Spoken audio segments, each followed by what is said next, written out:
ಒಂದು ಚಿಕ್ಕ ಅರಳಿಗಿಡ ಕಡು ಬಿಸಿಲಿನಲ್ಲಿ ಒಣಗುತ್ತಾ ಇತ್ತು. ಬಿಸಿಲಿನ ಕೆಂಪು ತಾಪದಿಂದ ಆ ಗಿಡ ಸುಟ್ಟು ಹೋಗುವ ಹಂತಕ್ಕೆ ಬಂತು. ಅಷ್ಟರಲ್ಲಿ ಒಂದು ಅಳಿಲು ಆ ಗಿಡವನ್ನು ಕಾಪಾಡಲು ಮುಂದೆ ಬಂತು. ಅದು ಹತ್ತಿರದ ಹಳ್ಳಿಯಿಂದ ನೀರು ತಂದು ಗಿಡದ ಬೇರುಗಳಿಗೆ ಸುರಿಯಿತು. ಪ್ರತಿದಿನ ಅದರ ಮೇಲೆ ಕಾಳಜಿ ತೋರಿತು.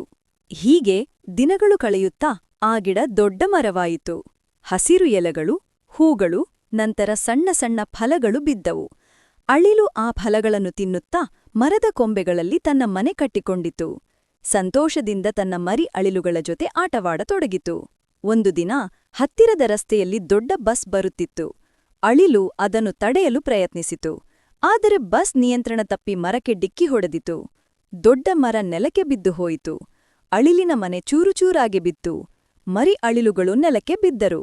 ಮುಂದಿನ ಬೆಳಗ್ಗೆ ಅದೇ ಬೇರುಗಳಿಂದ ಹೊಸ ಚಿಕ್ಕ ಅರಳಿ ಚಿಗುರು ಮೊಳತು ಬಂತು. ಮತ್ತೆ ಹಸಿರು